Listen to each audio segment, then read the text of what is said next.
मित्रहो, पाठीमागच्या लेक्चरमध्ये आपण प्राचीन भारतामध्ये शिक्षण व्यवस्था कशी होती ते पाहिलं. या पिरियडमध्ये आपण स्वातंत्र्योत्तर भारतामध्ये उच्च शिक्षणाची व्यवस्था कशी होती ते पाहणार आहोत.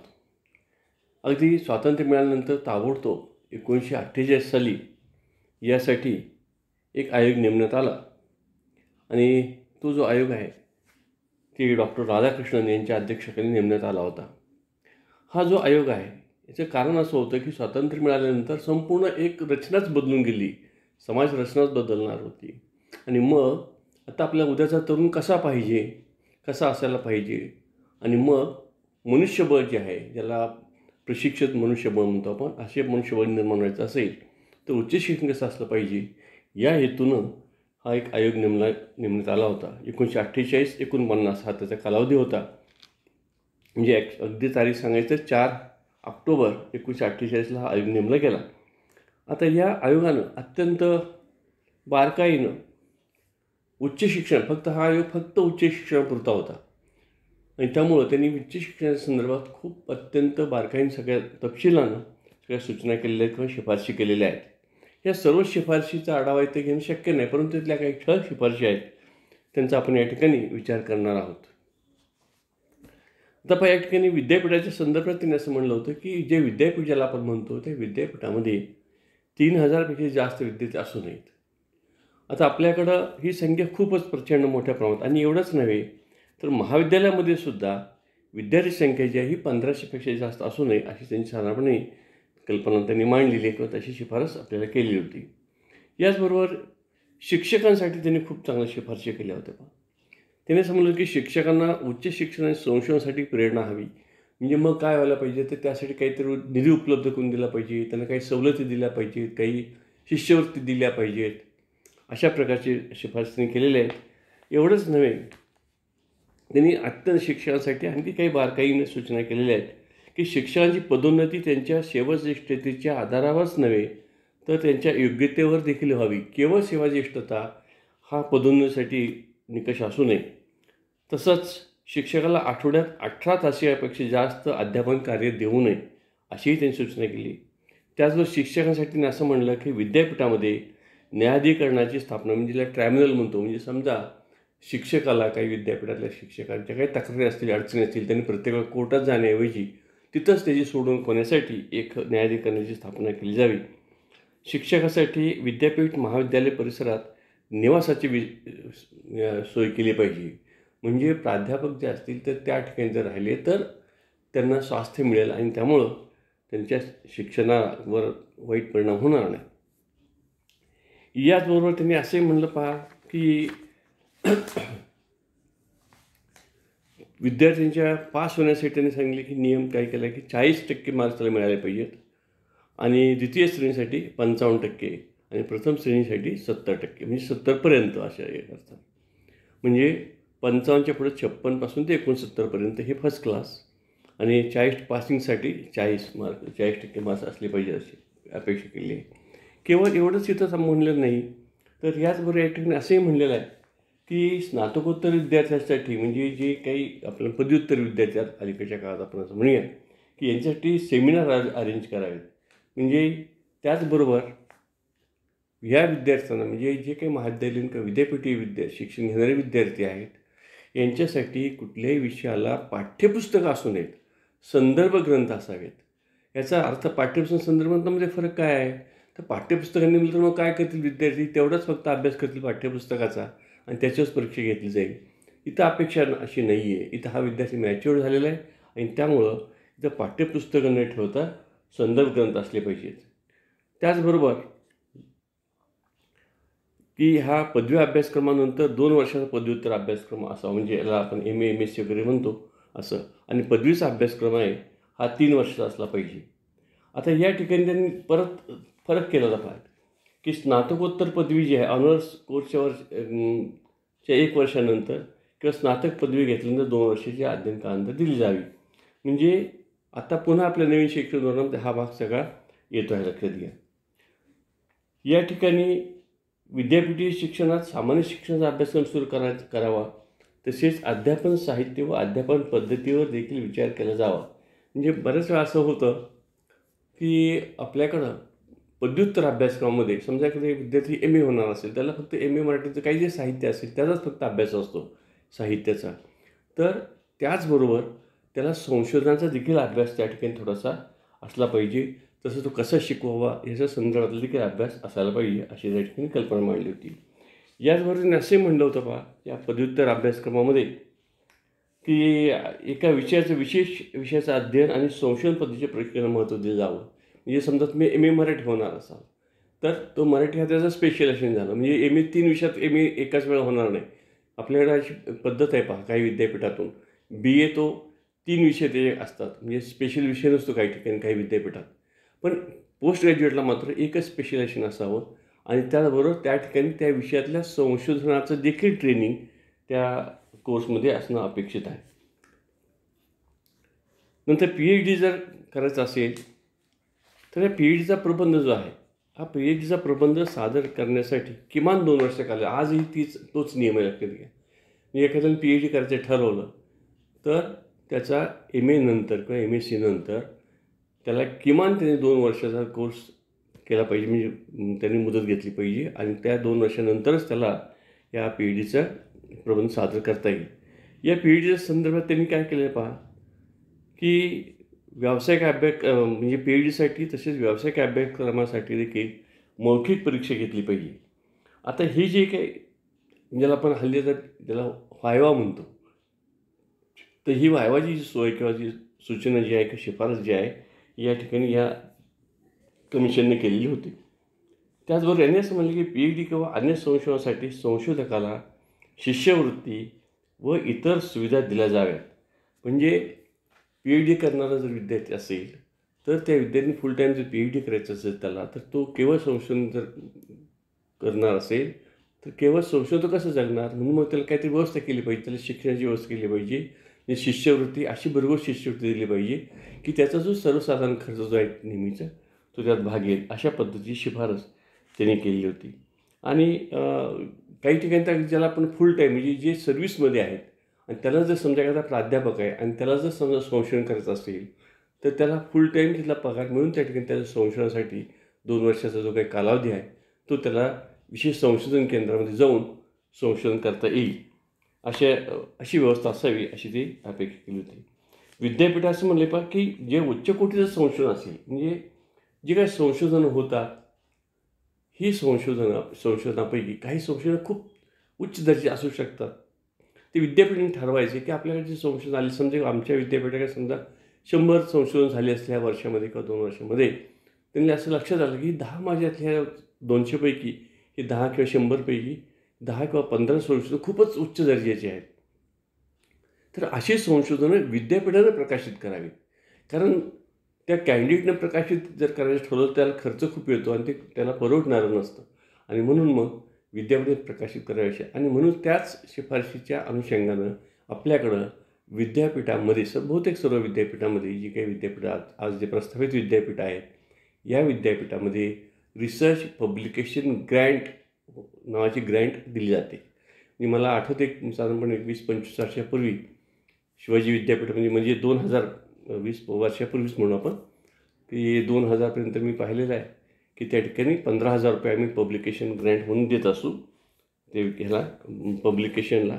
आणि काही ठिकाणी तर विद्यापीठ स्वतःच पब्लिश करत असं. म्हणजे समजा एखाद्या विद्यार्थ्यांनी सांगितलं की बाबा मला करायचं आहे माझं आणि ते जर संशोधन त्यांचं चांगलं असेल, विद्यापीठाला जर चांगलं वाटलं तर त्याची निवड करून त्या कॅन्डिडेटला पैसे दिले जायचे व पब्लिकेशनसाठी तुम्हाला ही ग्रँट घ्या, अशा पद्धतीची व्यवस्था होती. आता या ठिकाणी यात बरोबर आणखी एक गोष्ट पहा, हे मात्र थोडासा वादग्रस्त मुद्दा होता त्यावेळेससुद्धा आणि आजही तो थोडासा अधूनमधून वादाचाच मुद्दा राहतो. तो म्हणजे त्यांनी समजलं की जे काही पदवीचं शिक्षण आहे हे शिक्षण प्रादेशिक भाषेमध्ये व्हावं. म्हणजे महाराष्ट्रात पदवीपर्यंतचं शिक्षण जे आहे ते पदवीचं शिक्षण हे मराठीमध्ये असेल. समजा कर्नाटकात विद्यार्थी असेल तर त्यांनी कन्नडमध्ये तो प्रादेशिक भाषेमध्ये घेईल.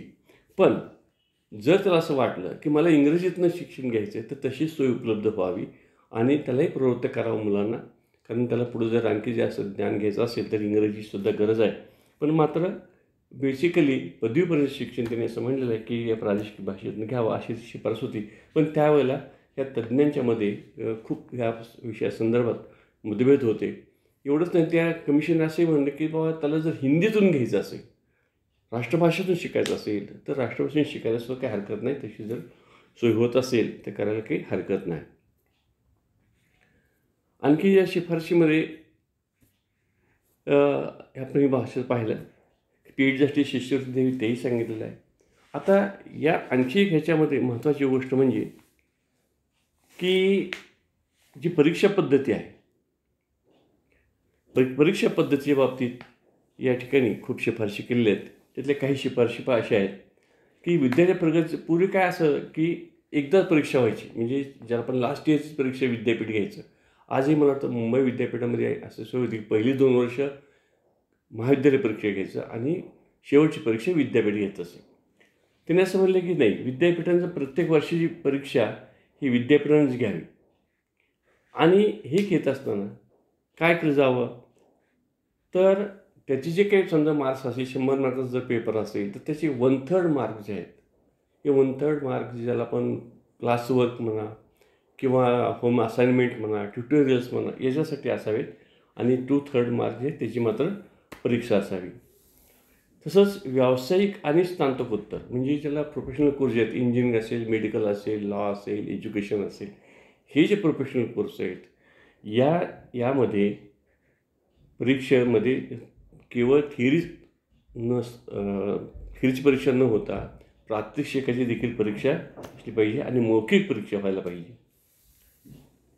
तसंच किती बारकाईने तिथे शिफारशी केलेल्या आहेत की कमीत कमी 5 वर्ष अनुभव असणाऱ्या योग्यतापूर्ण शिक्षकांनाच परीक्षक म्हणून नियुक्ती करण्यात यावी. म्हणजे इतक्या बारकाईने सगळी शिफारस केलेली आहे की परीक्षकसुद्धा कोण असावा याचासुद्धा या ठिकाणी उल्लेख सरळ केलेला आहे. या शिफारशीमध्ये आपल्याला असं आढळतं. आणि आजही ती शिफारस म्हणजे माझ्या माहितीप्रमाणे अगदी 10 वर्षापूर्वीपर्यंत तरी बहुतेक विद्यापीठामधून हाच नियम अजूनही होता, किमान 5 वर्ष असल्याशिवाय. काही ठिकाणी मग आता इंजिनिअरिंगसारखे नवीन फॅकल्टी ज्या सुरू झाल्या त्या ठिकाणी मात्र मग 5 वर्षाऐवजी 3 वर्षे अशी थोडी सवलत देण्यात आली, परंतु मूलतः नियम 5 वर्षाचाच बहुतेक ठिकाणी आहे. व्यावसायिक शिक्षणाच्या बाबतीत मात्र या ह्यांनी खूप शिफारशी केलेल्या आहेत. कृषी शिक्षणाच्या बाबतीत असं म्हणलेलं आहे की भारत हा कृषीप्रधान देश आहे, म्हणून प्राथमिक, माध्यमिक आणि विद्यापीठी शिक्षणात कृषी शिक्षणाला राष्ट्रीय प्रश्न म्हणून प्रमुख स्थान द्यावं. वर्तमान कृषी महाविद्यालयांना शासनाने उदारतापूर्वक आर्थिक सहाय्यता देऊन आधुनिक सामुग्री व तज्ज्ञ अध्यापक वर्ग या दृष्टीने संपन्न बनवले पाहिजे. दुर्दैवाने इकडं मात्र खूप आपण दुर्लक्ष केलं. ही जरी शिफारस केली असं 48 साली, इकडं मात्र शासनानं फार दुर्लक्ष केलं. कारण जर हा देश जर कृषीप्रधान देश आहे असा असूनसुद्धा आपल्याकडं कृषीच्या शिक्षणाकडं फार दुर्लक्ष आलं की जी विद्यापीठं आहेत की फार कमी, म्हणजे माझ्या माहितीप्रमाणे 1% विद्यार्थी संपूर्ण ह्याच्यात जर आपण पाहिलं की 17 ते 24 हा जो वयोगट आहे त्याला फक्त 1% विद्यार्थी फक्त कृषीकडे जातात. म्हणजे लक्षात घ्या किती आपल्याकडं दुर्लक्ष झालेलं आहे. तसंच या अहवालानं किंवा या तुमच्या रिपोर्टमध्ये असाही उल्लेख आहे की नवीन कृषी महाविद्यालयाने ग्रामीण विद्यापीठांशी संलग्नित करावं. ही काही ग्रामीण विद्यापीठे स्थापन करावीत आणि त्या ठिकाणी त्याला ही महाविद्यालय आहेत ती जोडावीत. म्हणजे ही जी पारंपरिक विद्यापीठे जी आहेत किंवा ज्याला अकॅडमिक युनिव्हर्सिटीज आपण म्हणतो त्याला ती न जोडता थोडीशी वेगळी विद्यापीठे त्यांची असावीत अशी अपेक्षाने आजही की आपल्याकडं, आपण त्याला ग्रामीण म्हणत नाही परंतु कृषी युनिव्हर्सिटी ही आपल्याकडं स्वतंत्र अशी विद्यापीठ आपण स्थापन केलेली आहेत. तसंच वाणिज्य शाखेतील स्नातक जे आहेत, म्हणजे BCom पदवी काळातच विद्यार्थ्यांना 3 किंवा 4 विविध व्यावसायिक संस्थांमध्ये प्रत्यक्ष कार्य करण्याची संधी द्यावी. म्हणजे जे एखादा मुलगा BCom करत असेल तर त्याच वेळी त्यांनी बँकेमध्ये किंवा जे सहकारी बँक असतील म्हणा, पतपेढे असतील म्हणा किंवा काही एखादा उद्योग असेल, आस्थापना असेल तर अशामध्ये त्यांनी काही काम प्रत्यक्ष करावं. वाणिज्य शाखेतील स्नातक पदवी उत्तीर्ण होणाऱ्या विद्यार्थ्यांना एखाद्या विशेष शाखेमध्ये विशेषज्ञ बनवण्यासाठी प्रोत्साहन द्यावं आणि त्यांना प्रात्यक्षिक कार्याकरता प्रशिक्षण दिलं जावं.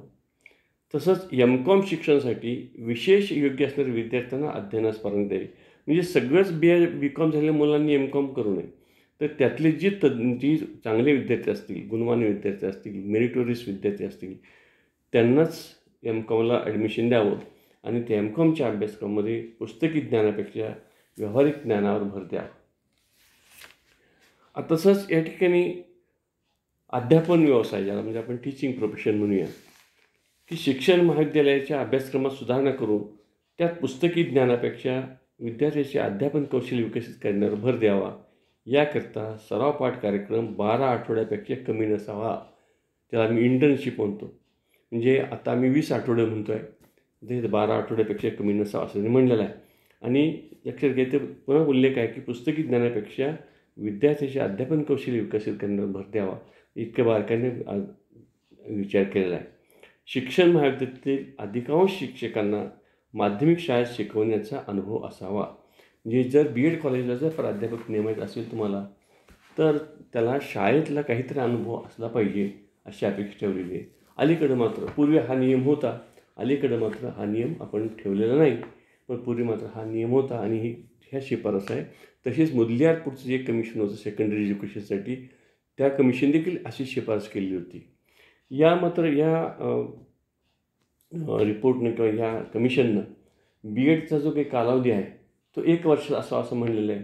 पण नंतर मात्र कोठारी आयोगानं मात्र हा जो काही कालावधी आहे तो 2 वर्ष असावा असं म्हटलं. म्हणून जवळजवळ माझ्या माहितीप्रमाणे 2008-09 पर्यंत 1 वर्षाचा B.एड होता आणि नंतर हळूहळू 2 वर्षाचा तो रूपांतरित झालेला आहे. अलीकडे आपण 2 वर्षाचा B.एड केलेला आहे. नंतर M.एड पदवी प्रवेशासाठी काही वर्षाचा शिकवण्याचा अनुभव आहे अशा शिक्षकांना प्राधान्य द्यावं. म्हणजे B.एड झाला विद्यार्थी, समजा 100 विद्यार्थी असतील B.एड झाले, तर सर्वांना M.एडला प्रवेश नाही मिळणार. जर तो B.एड झाला विद्यार्थी त्यांनी शाळेत शिक्षक म्हणून काम केलेलं असेल, 2 वर्ष अनुभव असेल, तर त्यांना M.एडला ॲडमिशन देताना त्यांच्या त्या अनुभवाचा विचार करावा, त्यांना प्राधान्यानं प्रवेश द्यावा. नंतर प्रशिक्षणार्थी ज्या सहकारी शाळेत सराव करत असतील त्या शाळेतील सर्व कार्यक्रमात कनिष्ठ दर्जाचे शिक्षक म्हणून प्रशिक्षणार्थींनी कार्य करावं. म्हणजे या शिक्षण महाविद्यालयीन शिक्षकांच्यासाठी अशा प्रकारे त्यांनी शिफारशी केल्या आहेत. तसंच त्यांनी याचबरोबर लॉच्यासाठी, म्हणजे याला लॉ एज्युकेशन जे आहे, विधी शिक्षण जे आहे, त्यासाठी सुद्धा काही शिफारशी केलेल्या आहेत. त्यांनी असं म्हणलं की 3 वर्षाचा पूर्व विधी किंवा स्नातक पदवीपर्यंत विद्यार्थ्यांनाच विधी शिक्षणासाठी पात्र, म्हणजे लॉचा कोर्स हा 3 वर्षाचा असला पाहिजे अशी त्यांनी अपेक्षा ठेवलेली आहे. नंतर विधी शिक्षणाच्या विशेष विषयाच्या अभ्यासक्रमाचा कालावधी 3 वर्षाचा असावा. त्यात अंतिम वर्षाला प्रात्यक्षिक असावं. विधी महाविद्यालयात पूर्णकालीन व अंशकालीन दोन्ही प्रकारच्या शिक्षकांची नियुक्ती केली जावी. आता या ठिकाणी अंशकालीन जे आपण म्हटलेलं आहे, याचं कारण असं होतं की जे गावातले जे काही त्या शहरातले जे काही प्रतिष्ठित वकील असतील, ॲडव्होकेट असतील, काम करणारे, त्यांच्या अनुभवाचा फायदा विद्यार्थ्यांना मिळावा ही त्या पाठीमागची भूमिका होती. आणि म्हणून असे काही लोक मग काय करतील, ते त्यांची प्रॅक्टिस करतील आणि फावल्या वेळात तिकडे येतील शिकवायला. म्हणून ते अंशकालीन शिक्षक म्हणून काम करतील. म्हणजे अंशकालीन म्हणजे आपल्याला शिक्षक खर्च वाचवायचा अशा अर्थानं नव्हे, त्यांच्या अनुभवाचा फायदा विद्यार्थ्यांना मिळावा म्हणून आपण तशी ती शिफारस त्यांनी केली होती. विद्यार्थ्यांना वैधानिक, प्रशासकीय आणि आंतरराष्ट्रीय कायद्यामध्ये संशोधन करण्यासाठी सुविधा उपलब्ध करून दिल्या पाहिजेत अशी त्यांनी अपेक्षा ठेवली होती.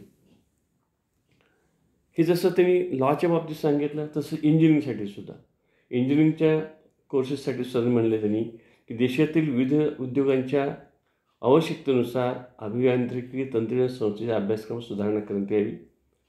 आणि ते असं म्हणलं होतं की फोरमन, क्राफ्ट्समन, ओव्हरसिअर यांच्या प्रशिक्षणासाठी अभियांत्रिकी शाळांची संख्या वाढवावी. म्हणजे ज्याला आपण थोडंसं एक पाऊल खाली जे आहे असं म्हणतो आपण, फोरमन असेल, क्राफ्ट्समन असतील, थोडीशी ITIचे लेवलचे कोर्सेस किंवा जे डिप्लोमा लेवलचे कोर्सेस आहेत यांची संख्या वाढवावी आणि व्यवसाय शिक्षण देण्याकरता तंत्रविज्ञान संस्थेची स्थापना करण्यात यावी. त्याचबरोबर त्यांनी मेडिकलसाठी सुद्धा अशा सूचना केलेल्या आहेत की कोणत्याही वैद्यकीय महाविद्यालयामध्ये 100पेक्षा जास्त विद्यार्थ्यांना प्रवेश दिला जाऊ नये. वैद्यकीय विद्यार्थ्यांना ग्रामीण भागात प्रशिक्षण दिलं जावं. शासकीय नोकरीकरता ग्रामीण भागात काही कालावधीकरता वैद्यकीय सेवा ही अट असावी. तर देशी चिकित्सा पद्धतीच्या अध्ययनाला आणि संशोधनाला प्रोत्साहन द्यावं आणि प्रत्येक महाविद्यालयात सुयोग्य शिक्षक व आवश्यक शैक्षणिक सामग्री असावी. आता ह्या ज्या सगळ्या शिफारशी आहेत, म्हणजे त्यांनी महाविद्यालयाचे शिक्षण असेल, विद्यापीठीय शिक्षण असेल, विद्यापीठातलं प्रत्यक्षातलं, त्याचं संशोधन आणि व्यावसायिक शिक्षण या सर्वांचा विचार अत्यंत बारकाईने केलेला आहे आणि त्या तपशिलानं सगळ्या त्या सूचना केली, शिफारशी केल्या आहेत आणि त्याप्रमाणे बऱ्याचशा आजही या शिफारशीचा काही अवलंब जो आहे, आजही यात फारसा मोठा बदल झाला आहे असं काही मला वाटत नाही.